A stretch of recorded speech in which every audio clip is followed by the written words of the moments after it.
चाहते क्या हैं? सिर्फ मैं ही नहीं, सरदार पटेल भी यही चाहते हैं कि हो सके तो संविधान में आरक्षण की बात ही हटा दी जाए। मेरे रहते संविधान से आरक्षण नहीं हटने वाला, चाहे आप कितना भी जोर लगा लें मुंशी जी। पर कोई रास्ता तो हो सकता है ना? हां, एक रास्ता है। मैं ही हट जाता हूं संविधान की ड्राफ्टिंग कमेटी से। अरे फिर आप लोग जैसा चाहें वैसा संविधान बना लीजिएगा।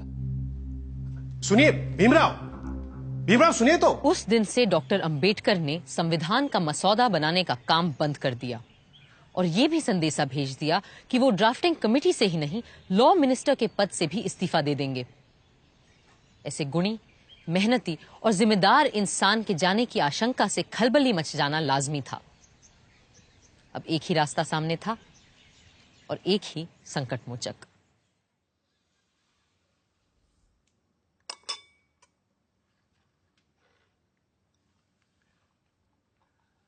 मुंशी जी की बातों से आप नाराज हो गए भीमराव? लेकिन वो तो आपकी बात लेकर आए थे मेरे पास, इसीलिए मैंने कहा कि मैं ही ड्राफ्टिंग कमेटी से हट जाता हूं। आप तो जानते हैं, कांग्रेस क्या पूरे भारत में दूसरा और कोई है ही नहीं जो हमारे संविधान को आकार दे सके। खुद बापू भी यही कहा करते थे। लेकिन आप उनकी बात मानते कहां हैं पटेल जी? गांधी जी पिछड़ों को रिजर्वेशन देने की मेरी तजवीज से सहमत थे। पंडित नेहरू ने तो खुद पंडित होते हुए भी यह कहा कि सदियों से हिंदुओं ने निरीह अछूतों और आदिम जातियों को बेबसी, दरिद्रता और अशिक्षा में रखा। फिर अगर हमें उन्हें सबके साथ बराबर लाना है तो हमें उन्हें स्पेशल ट्रीटमेंट देना ही होगा। आपकी बात सही है, पर आप तो जानते हैं कि बड़े पदों पर हम मेरिट के आधार पर ही लोगों को ले पाएंगे।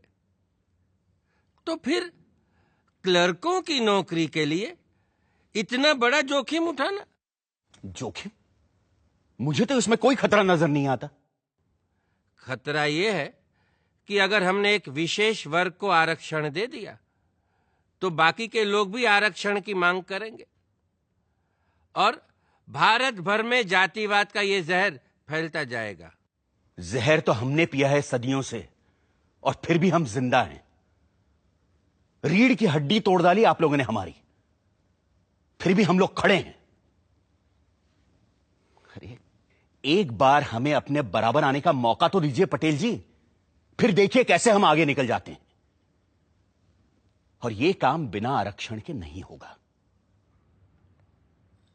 अगर फिर भी मेरी बातें आपको जहरीली लग रही हैं तो मैंने अपना इस्तीफा तैयार रखा है, आप खुद लेते जाइएगा।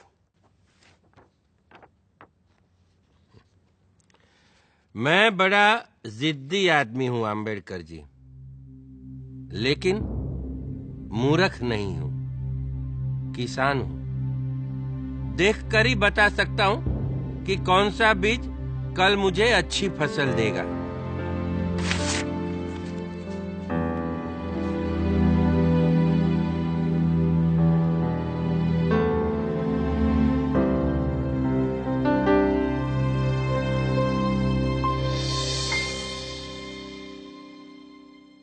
इस तरह